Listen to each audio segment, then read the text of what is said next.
During the Vietnam War, a company of U.S. soldiers entered Sun Mai village, rounded up as many as 504 unarmed civilians, men, women, children, and infants, and gunned them all down. As you can imagine, the incident prompted global outrage. One person present that day was Army photographer Ronald Haverhill. In the midst of all the carnage that surrounded him, he snapped this picture. It shows a small group of terrified villagers, most probably a family, mere seconds before they were all killed.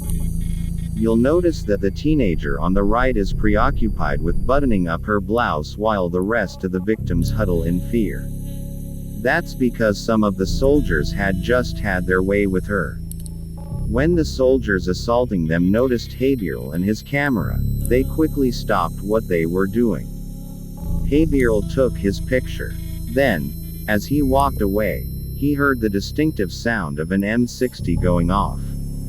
He turned to see what had just happened. And, out of the corner of his eye, he saw the group of villagers he had just taken a photo of collapsing to the ground. They were dead. Only one of the soldiers that took part in the massacre was convicted of any criminal offenses. He was originally sentenced to life, but ended up only serving 3.5 years under house arrest. Haverhill's photo is not only a reminder of the extreme cost of war, but also the dark depths that humans are able to sink to.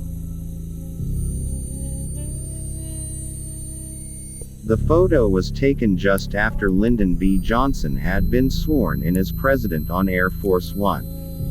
In the foreground, you can see a grieving Jackie Kennedy. Her husband, JFK, had just been assassinated. His blood and brains were still on her coat. And there's obviously a somber atmosphere on board the jet, a sorrowful expression on every face. That is, with one exception. As Jackie mourned the death of her husband, LBJ turned to one of his longtime cronies, Texas Congressman Albert Thomas. He gives LBJ a secret wink and smile, not realizing that Cecil Stoughton, the White House photographer, was taking a picture of the scene. According to the man in charge of Air Force One at the time, President Johnson's behavior on the flight was obscene. And this image is certainly something for conspiracy theorists to chew on. Then again, there could be a much more innocent explanation for the wink. And that doesn't explain LBJ's so-called obscene behavior during the flight, though. Even if things aren't as menacing as they appear, it's still disturbing to see such high-profile figures so pleased with themselves in the presence of a grieving widow and in the wake of their president's murder. The photographer himself said, "The wink could have been innocent or sinister, and I would lean towards the latter." These people are obviously enjoying their break, laughing and joking in their casual clothes.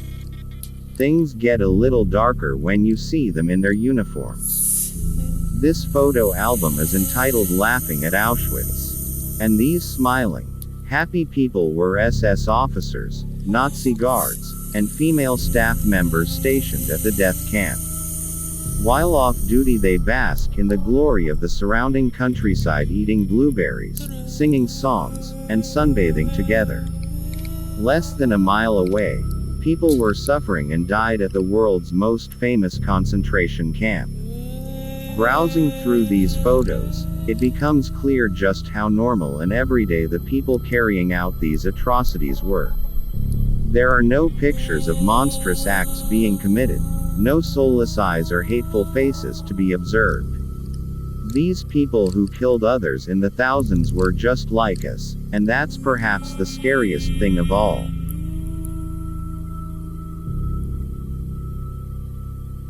In 1976, photographer Stanley Foreman took this Pulitzer Prize-winning photograph entitled "Fire on Marlborough Street."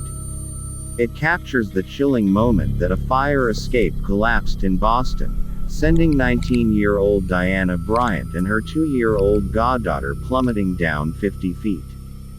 Bryant didn't survive the fall. Her goddaughter, however, did, but only because she landed on top of Bryant's body. And this remarkable image went on to be awarded the title of World Press Image of the Year. As a result of the collapse, fire escape regulations were strengthened throughout the entirety of the United States. This almost looks like a charcoal drawing. In actuality, it's a photo taken way back in 1928 capturing the execution of Ruth Snyder. Thousands of volts of electricity were being pumped through her at the moment this picture was taken, making it the first photo to capture an American execution in progress. If you're wondering why her face looks so distorted, it's because there's a sack over her head. In a way, the graininess of the picture gives it a truly haunting, otherworldly quality. When you realize that this is actually the picture of a woman during her last painful moments of existence.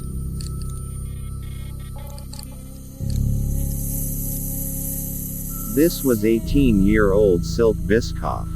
She'd been taken hostage by two bank robbers, Dieter Degowski and Hans-Jürgen Rosner.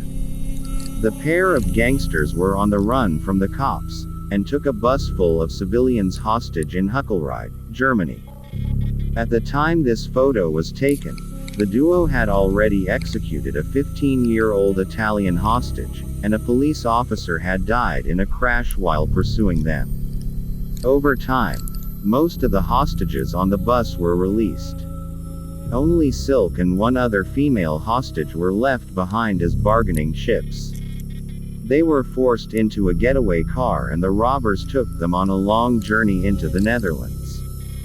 The situation was handled extremely poorly by the police, and media outlets were even able to hold interviews with the two armed convicts, giving them not only exposure, but leverage as well. Authorities watched on as journalists brought the criminals cups of tea and coffee. Some reporters even helped to prolong the incident, guiding the abductors on their way, and handing them pictures of the police officers involved in the case so that they wouldn't be tricked during a hostage exchange. During an interview, one reporter even asked Silke, "What's it like to have a gun held to your neck?" The ratings were through the roof. Near the end of the whole ordeal, a police cruiser rammed into the robbers' escape vehicle, rendering it immobile. Rather than come out with their hands up, the gangsters decided to make their last stand, all guns blazing, with Silke still in the car. Silke was killed in the ensuing gunfight. The same can't be said of both the hostage takers. They survived. With no more hostages left, they were forced to surrender. But Rosner received a life sentence. Degowski got off light with 24 years. Since this all took place in 1988, he is a free man. Joe Martinez and his wife, Patty, were celebrating their in-laws' 50th wedding anniversary with a night of celebrations. Joe, unbeknownst to the majority of the other visitors, was dealing with a serious drug issue, which he claims was killing his soul. Despite his addiction, Patty stood by her husband, hoping that one day Joe would see the truth and eventually become well.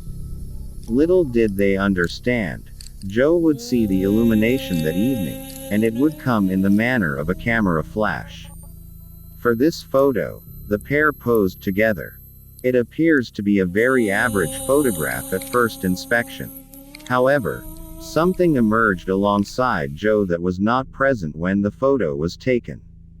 Over his shoulder was a dog-like face.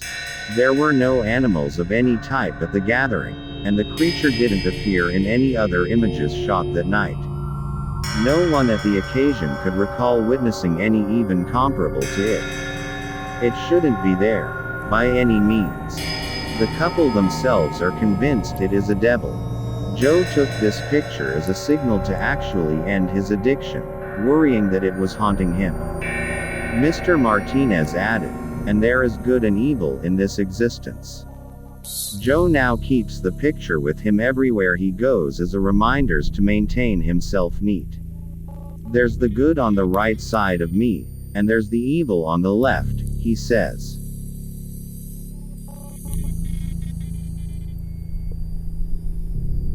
Wariana Wright, a mid-20s New Zealander, was in Australia for a friend's wedding in August of 2014. The Gold Coast gave her both sunlight and beach, but there was something lacking. When she first opened Tinder, she matched with a gorgeous man. When the two met, Wariana agreed to return to his place. A decision that would put her life in jeopardy. This is the last photograph of Wariana that was captured while she was still alive. Toasty's phone revealed audio recordings of her pleading with him to let her go home. "I would, but you've been a bad girl," Toasty said, unwilling to let her go. He threatens to beat her out and toss her over the side of his 14th floor balcony at several moments. The specific circumstances of that night are unknown, but Wariana fell or was pushed from the apartment balcony sometime in the early hours. Her body appeared to have been folded in half. There were red scars on her neck, which indicate strangling. Wariana was said to be so terrified of her date that she attempted to climb down from the building to get away from him. Toasty contacted his father after she fell and pleaded, "Why does this keep happening to me?" Only 5 minutes after Wariana's murder, CCTV footage showed him strolling around outside the apartment enjoying a slice of Domino's pizza. Toasty's lawyers were able to persuade the jury that he had locked Wariana out on the balcony for his own safety. Mr. Toasty was not to blame for her death since he used reasonable force to control her after she became violent. It was her own fault that she fell.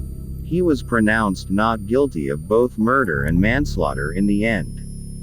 The coroner reopened the case in 2016 after being dissatisfied with the outcome, and that's where things stand now.